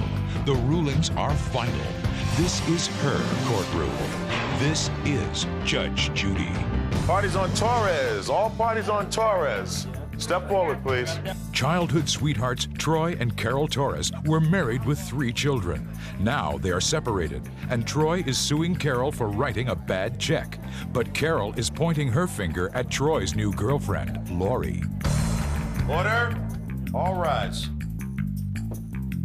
Now, this is case number 98 on the calendar in the matter of Torres versus Torres. Parties have been sworn in, Judge. You may be seated. Mr. Torres, you've been married according to your complaint to the defendant for 16 years. That's correct. You have 3 children. That's correct. Can you tell me why, and you're still married, but separated. That's correct. Can you tell me why, sir, you're standing here suing her for a few $100s? The reason that I'm suing her is because she had written a check on my behalf to the State Board, Respiratory Care Board for my license, and the check had come back not sufficient funds. And I'd asked her to pay for the $150 that I needed for my license, and she refused. What do you mean you asked her to pay for it? Well, yes, I needed my license to work in the hospital. Why And did she, were you separated at the time, we sir? were separated at the time. We are separated now. So why did you ask your wife to send this check for you? Well, at the time, we had an amiable relationship, and this was not an uncommon thing for us to do. Why? Why would you ask her to do this for you? I don't have a checking account at this time, and so it wouldn't be uncommon for me to ask Carol to write a check on my behalf for something such as like the license, because they don't accept cash. Did you give her the cash? Yes, I did, ma'am. So that's a $150 medical license. That still doesn't answer my question, Mr. Torres. Why would you bring a lawsuit against her for this $150? I understand you think that you're in a position of right, but you have a 16-year history, and this seems like a relatively insignificant amount of money. Yes. Right? You're correct. So why? As I had stated to you in my letter, this is for a personal reason that I have with Carol concerning our relationship that we've had, particularly since February 4th of this year, in which that was our separation date. And I've asked her to comply with many things that I felt that were beneficial and right for our family, and she has failed Like to do what? that. Like what, Mr. Torres? I have specific beliefs about family and family life. I don't, I'm not in accordance with the general conception or perception of what divorce is between two parties who have had children.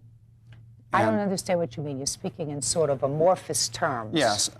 I just have specific beliefs about family. Like what, sir? Well, I think that you should set aside your own personal selfishness for the children's sake. A lot of people believe that people should not stay together for the children's sake, and I have, over the years, have changed my mind on that position, and I feel that people should stay together for the children's sake. If you have children, I think they should be first in your life, and not second or third. So that is what you're trying to say, Mr. Torres, that you brought this lawsuit because your wife, at this point, wants a divorce? No, that's not the specific reason, no. That's not. I am seeking the money that was paid for the license that I'd given her, okay, and that I had to doubly pay, and also the delinquency fees and the bad check fee and the lost wages that incurred. That's what I'm seeking. And I would How do you think that's going to make things better with your wife? It's not going to make things better. You think it's going to make it worse? No, I was just hoping to get her attention, which I've been unable to. I've been very unsuccessful in that endeavor, to listen to me. You want to get her attention so that she'll do what, sir? Just simply so she can sit down and listen to me and talk about her children with me in a manner that would be conducive to an amicable relationship, you know, for our family. You mean even a separated amicable relationship? That's correct, yes. And right now it has not been pleasant. Very unpleasant. The case between Troy, Carol, and Lori continues in a moment. Why didn't she write the check in the first place? For him, why did I have to do it?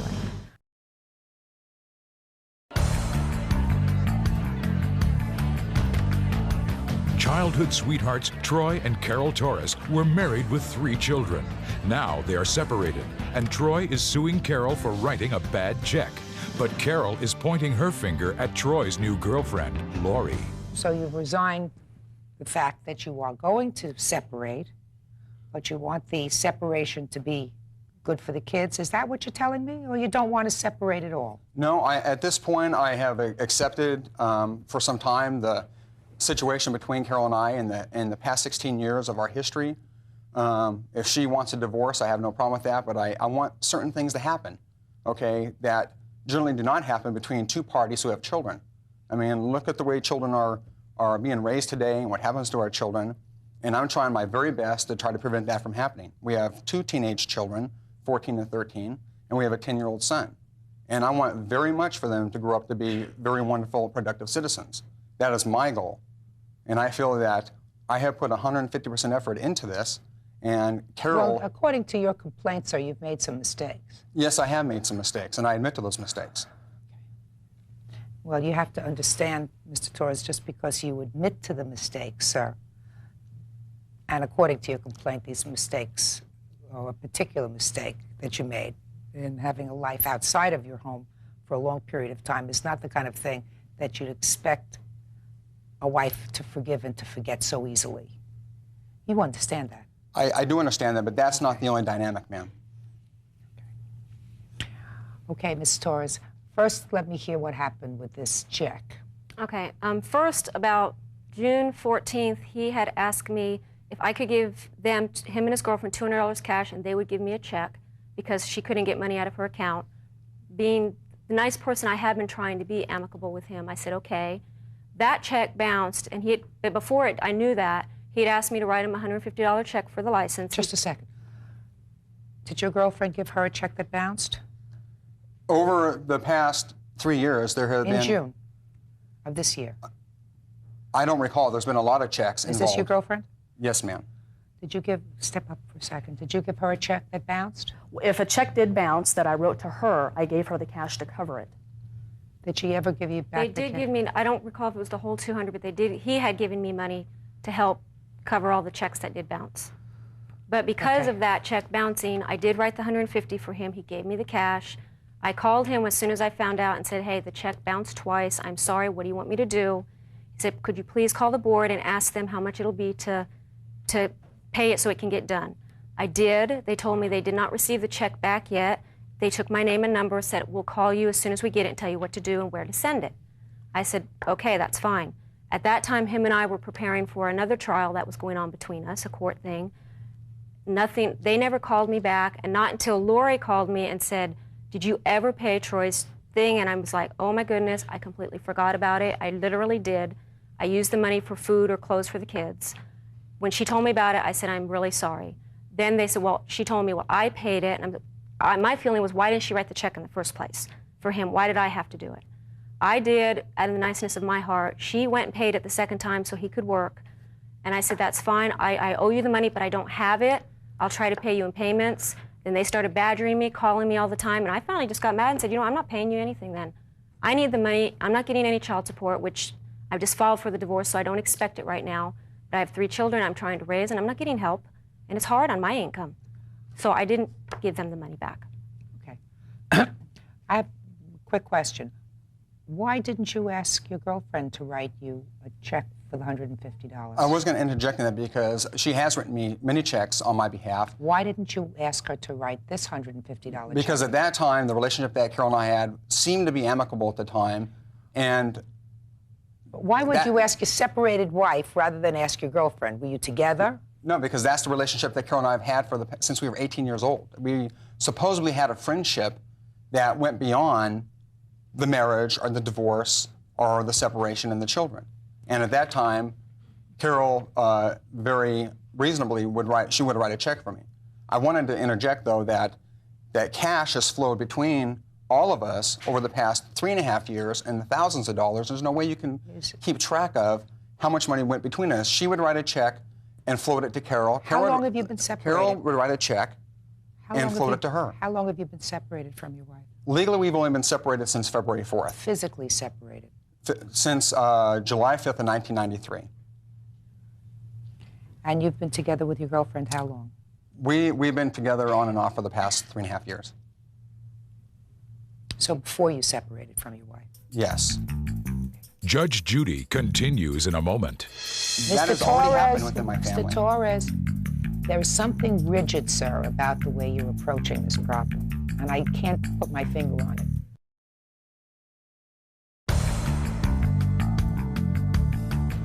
Childhood sweethearts Troy and Carol Torres were married with 3 children. Now they are separated, and Troy is suing Carol for writing a bad check. But Carol is pointing her finger at Troy's new girlfriend, Lori.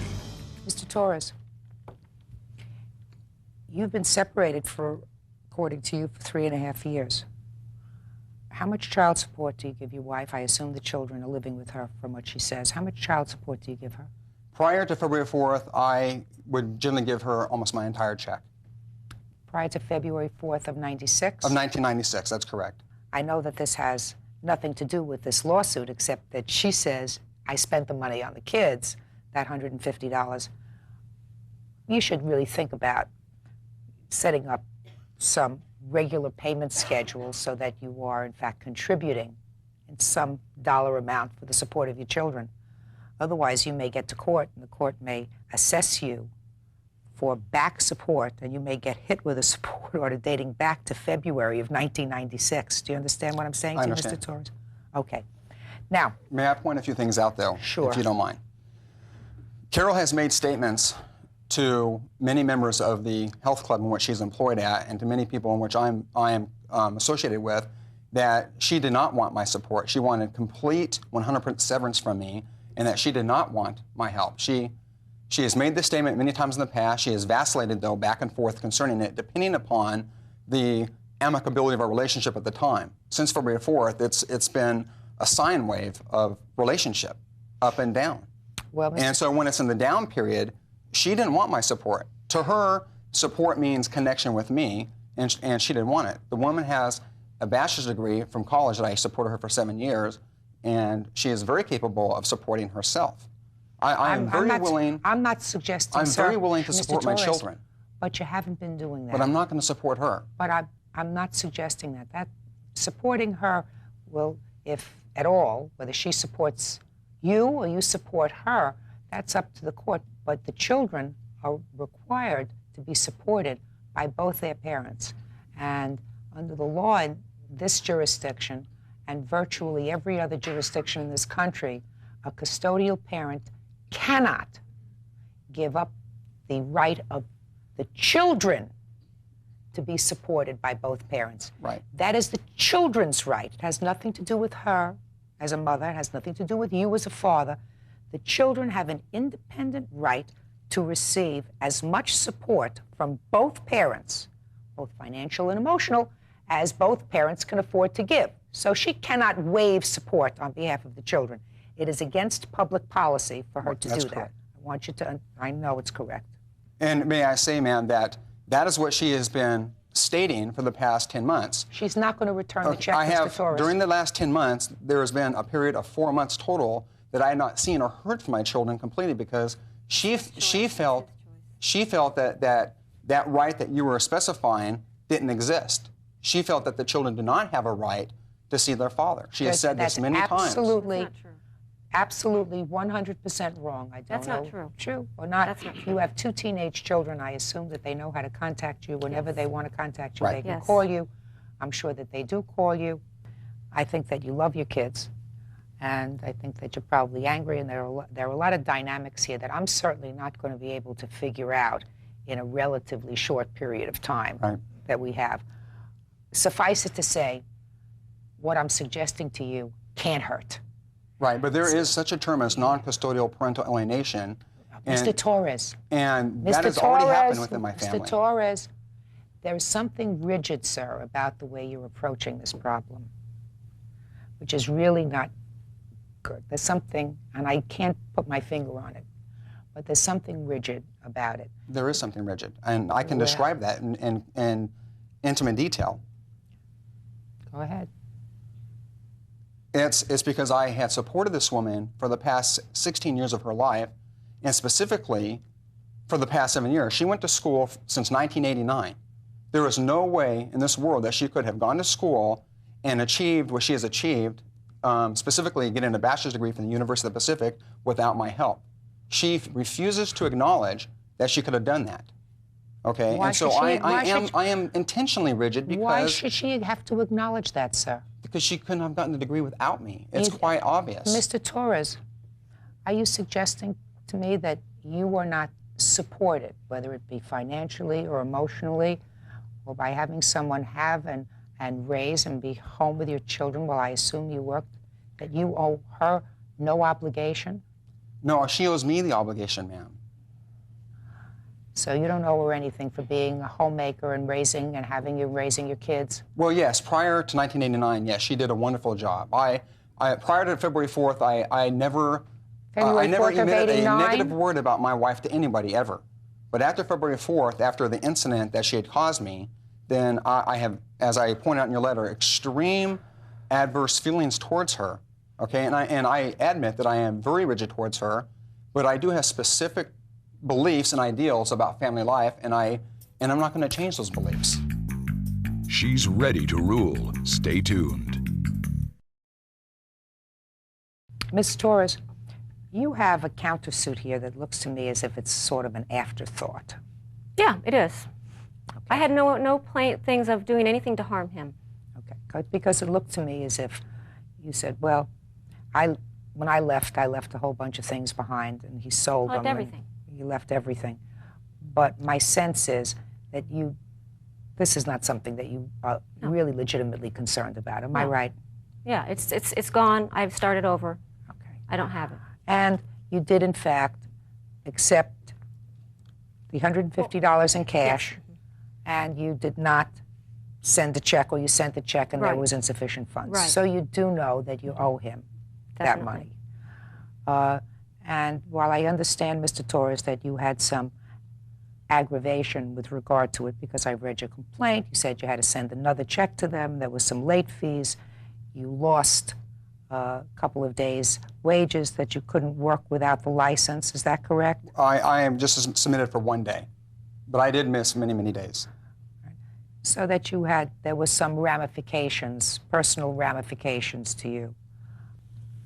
Your Honor, though, on my countersuit, I was going to wait till the divorce to bring up the community property, but since this was the occasion, I figured I should bring it up now. Well, I think that you ought to wait for the divorce to bring up any property that you believe is owing to you. I am going to still strongly suggest that for the sake of your kids who aren't little kids, that you would at least sit down in a room with them, Mr. Torres, to find out why your teenagers are so angry with you. It doesn't impress me that Mrs. Torres is, in fact, trying to keep the children from you. And certainly 2 teenagers who lived with you for most of their lives should not be able to be alienated by a parent, especially to an extent where they don't even call you. I am granting your petition to this extent, sir. I'm awarding you $150, which is exactly what you gave her, which she should have paid for your license. I believe it was a mistake. I don't believe that she did it purposefully.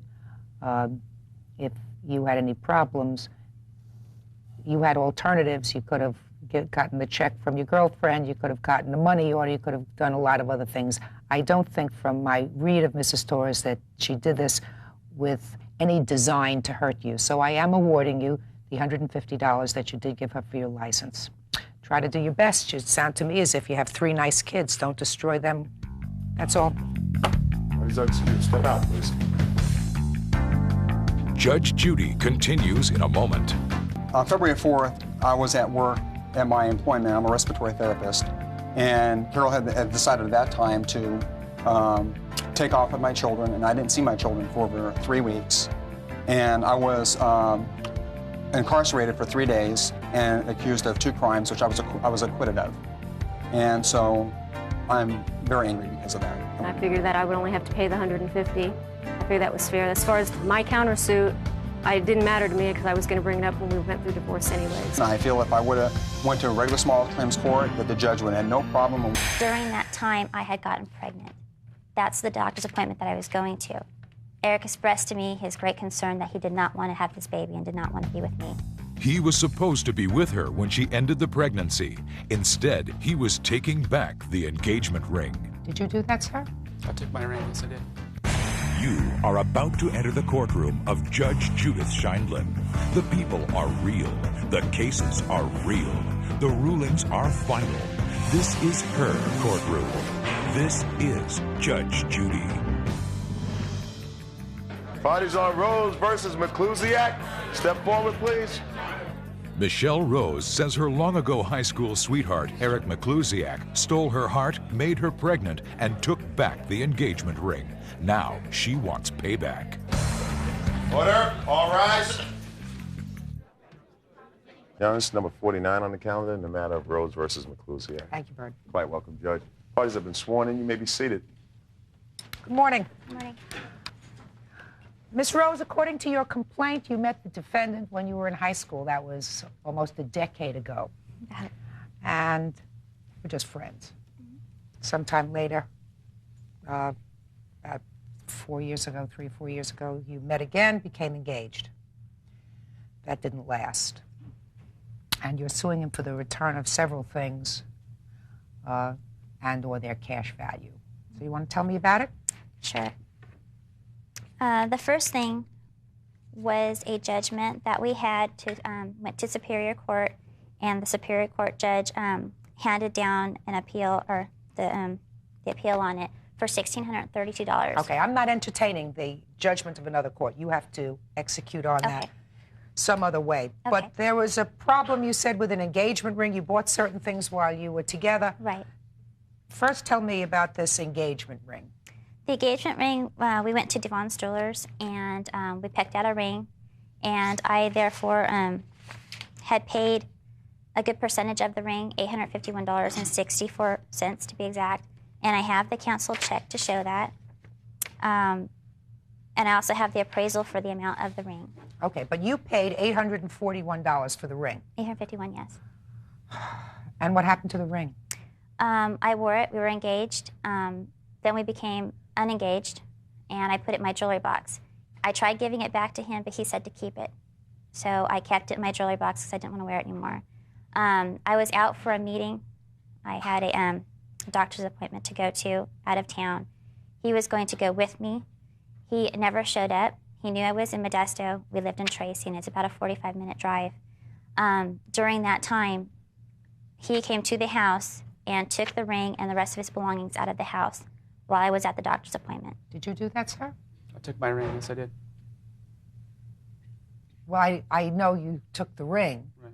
but she says that you were supposed to be at this doctor's appointment with her. I don't know anything about that. I was at work that day, and we went to the house at my lunch break with my boss, and he helped me, because I didn't have a car, so he helped me take my belongings. And you didn't have any plan to be with her that day? He Who are told you? me. He called, and I answered the phone. And I said, Who are you? Eric, Well, This is my mother. I'm her mother. And he called, and I said, Eric, where are you? You're supposed to be here. He said, well, I don't have any way down. I said, well, where are you? He said, I'm in Stockton. And that's when she took the phone. And he talked to her and, said he was sorry he hadn't come, blah, blah, blah. She got off the phone. She says, I have to go home.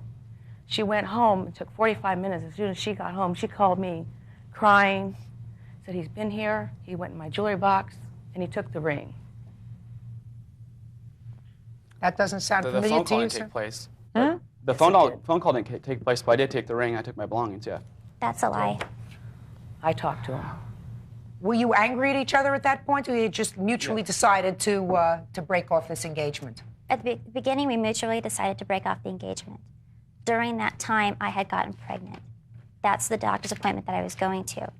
Eric expressed to me his great concern that he did not want to have this baby and did not want to be with me. That's where I was at. That's where he was supposed to be with me.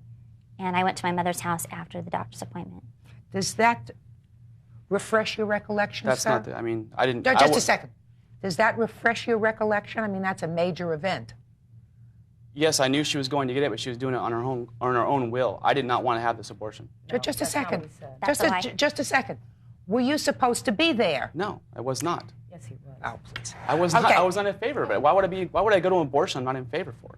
It was his idea. No, it wasn't. Yes, it was. It's a lie. I'm Okay. sorry. Can I give you something? Well, let me deal with this engagement ring first. You took the engagement ring, sir. What did you do with it? Can I explain something to you real fast? I have the receipt. I put down money on the ring too. It's in my name. Yeah. And it was a mutual breakup. Mhm. Okay. And I have this. According to this, it says that. According to what? Well, can you give that to her? Just please? tell me what it. It says, where either party to a contemplated marriage in this state makes a gift of money or property to the other on the basis of assumption that the marriage will take place in the event that the donee refuses to enter the marriage as contemplated or that is given up by mutual consent, which she said, the donor, which is me, may recover the such gift or such part of its value as may, under all circumstances of the case, be found by the court or jury to be just. Mr. Baklusiak, listen to me. So we What read that it. says is very reasonable, and what I usually rule in the cases of engagement rings, which is an engagement ring is usually given as part of a contract to marry. That's why it's given. And if the contract isn't fulfilled because there's no marriage, the person who gave the ring, I usually rule, gets it back. However, in this case, Miss Rose says, and she has evidence of the fact that she paid $841 towards the engagement ring. Now, did you give her back that money? I gave her the money before. And I got a check, canceled check right here to prove that. Well, let me s- $1,600. let- Signed by Miss Rose and signed over to Miss Rose. You know anything about this $1,600? May I see it? Sure.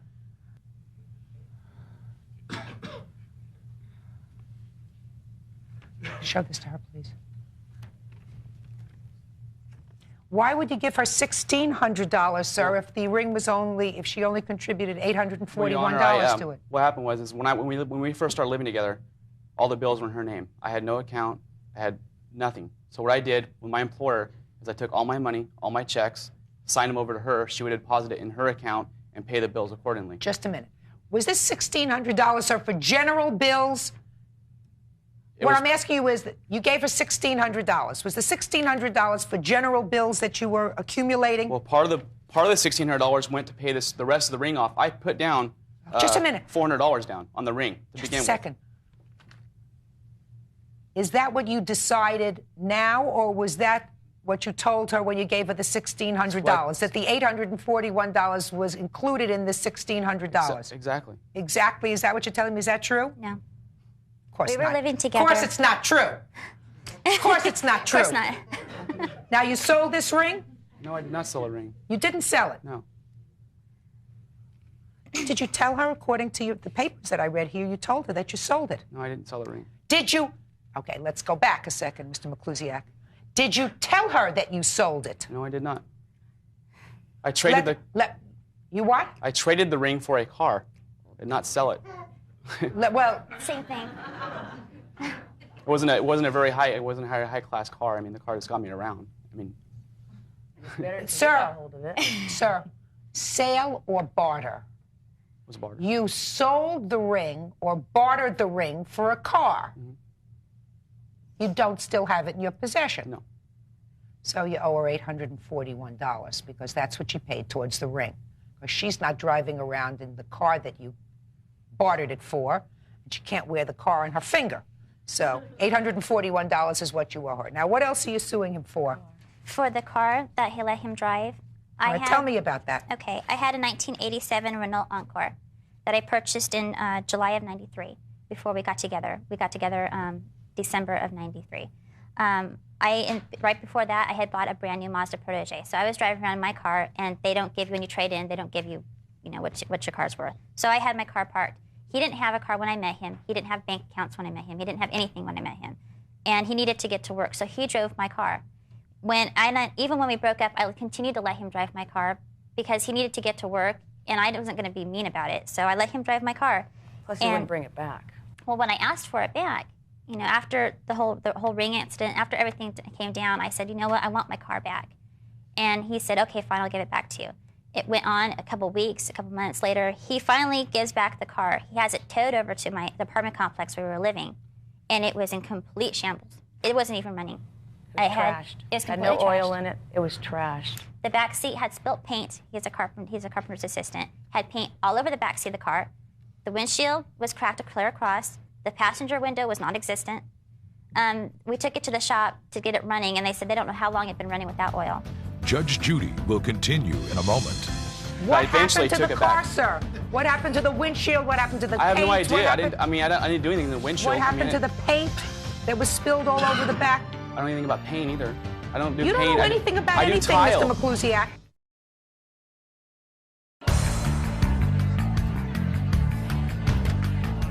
Michelle Rose says her long-ago high school sweetheart, Eric McClusiak, stole her heart, made her pregnant, and took back the engagement ring.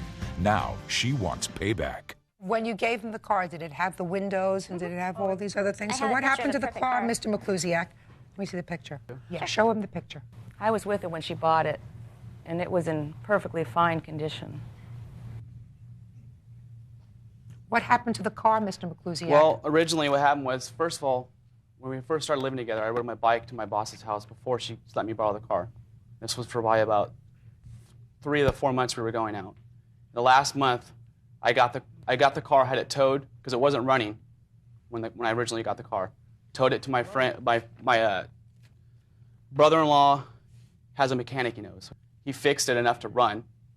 I drove it maybe, I'd say at the most for a couple of weeks, 3 weeks, while I was living with her. Okay. As soon as we broke up, I drove it to Stockton, parked it, and I started because I didn't have to drive anywhere in Stockton. I lived right by the school where I go to school. I lived right by my work. I didn't drive it because actually it didn't run that good. It overheated a lot. I don't know about the oil situation, but I know it overheated a lot.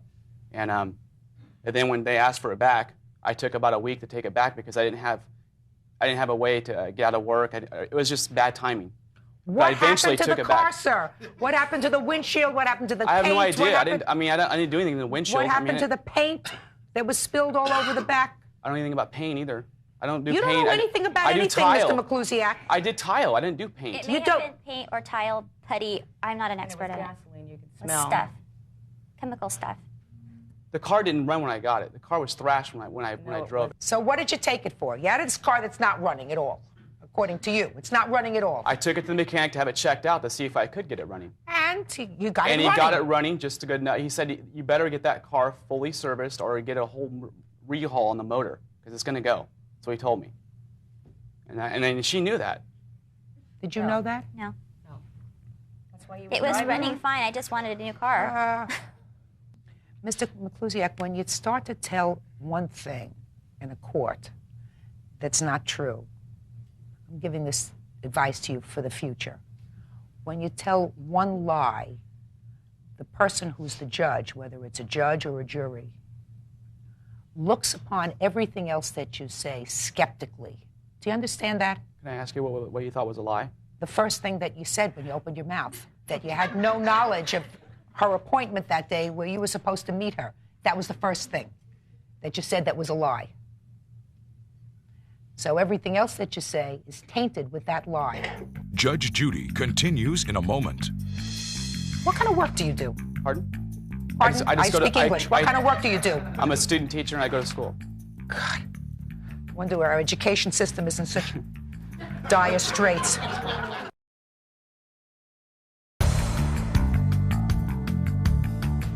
Michelle Rose says her long-ago high school sweetheart, Eric McClusiak, stole her heart, made her pregnant, and took back the engagement ring.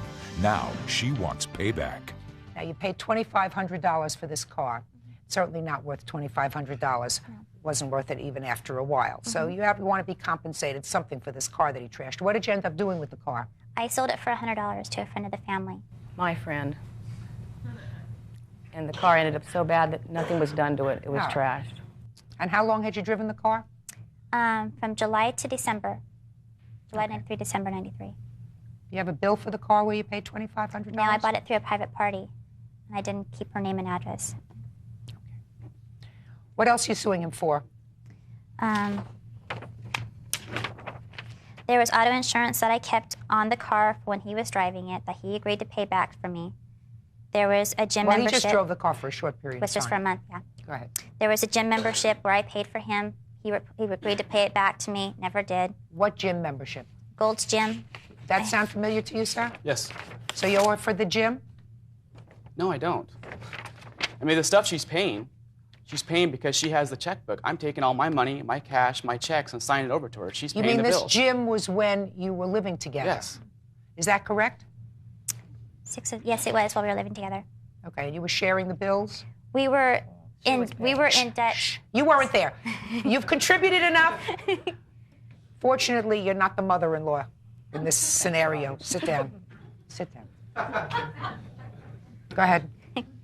We were together. We were engaged. We were living together. So most of the credit and the bills were in my name because I was the only one able to get it. He was giving you his check. He was doing his input. All Yes, right. but it was Dutch. Pretty much most of the stuff. He paid for his bills. I paid for mine. Okay. What else do you say he owes you?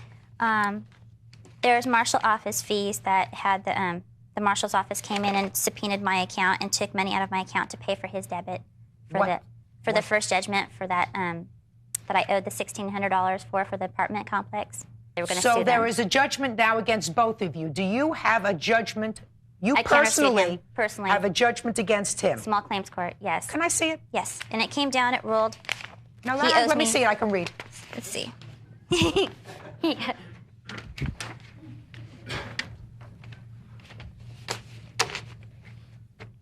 Well, this is an independent judgment, sir, that she has against you for $1,600. Why don't you pay her? Did you see this? No, I didn't. You didn't? There. Well, just a second. Date of the hearing was a year ago. Right. You don't remember that? Yes. And they never sent you a copy of this judgment? From my understanding, I thought it was just the judgment that the apartment complex had against me. No, come on. From your understanding, what kind of work do you do? Pardon? Pardon? I speak English. What kind of work do you do? I'm a student teacher and I go to school. God, I wonder where our education system is in such dire straits. She's ready to rule. Stay tuned. Look at the caption of that, sir. It says Rose versus McClusiak. Not apartment complex against the two of you. Her against you. Now, does that sound a familiar chord? Yes. Why don't you pay the money? I don't have the money. Why don't, listen to me. Listen to me. Get the sheriff to attach his salary. He moves. I've been doing this for a year and a half. As soon as I get a hold of him, he boots. He's left his jobs. He's left his apartment complexes. I've tracked him to school at Delta College. Gone. Fresno College. Gone. As soon as I get him, he leaves. I would have collected if I could. Believe me. Well, first, let me tell you this. first thing that I suggest that you do, because I'm not getting involved in the collection of another judgment. Okay. That's a special branch of the law, the collection of a judgment. But I would report this judgment and the fact that he is in noncompliance with that judgment to the credit bureau, TRW, or whatever other one you want to. I would report it to all of them. And I would also send a copy of that judgment to the, whatever, the Board of Regents that hires teachers in this jurisdiction. Let them know, just in case. I mean, he's a student teacher, so eventually he wants to be a real teacher. If he ever learns to tell the truth, maybe he will be. So send it out. Let them at least put it in a file so that they'll have it. Okay. Because, sir, make an arrangement to pay her $100 a month. You owe her this money. You know, you're not supposed to even contemplate teaching children unless you have some sort of a moral compass, and yours is lopsided. All right. Now, how much? 300 and what for the marshal's fees? Because I'm not doing it. $332.41 in marshal's fees. They subpoenaed out of my account. Sir, you owe her $2,374, not including the $1,600 judgment. You understand that? You're supposed to do the right thing, because otherwise it follows you forever. I guarantee you that if I was standing where she's standing, I would make your life uncomfortable for not doing the right thing.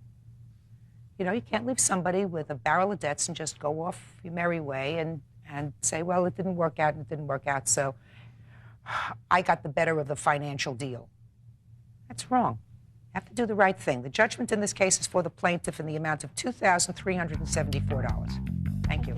If I excuse you, may step out. Judge Judy continues in a moment. He got spooked and decided not to be with me and wasn't going to be around for the baby, and we decided not to have it. Right when she got pregnant, there was a guy from Dartmouth College, I can't remember his name, but came back in the picture and called her, kind of rekindled a fire she had. It's really She still had irrelevant. feelings for him, and No, she didn't. and it kind of She loved you. went from there. She was going to have your baby. She was going to marry you, and you deserted her. She kicked me out.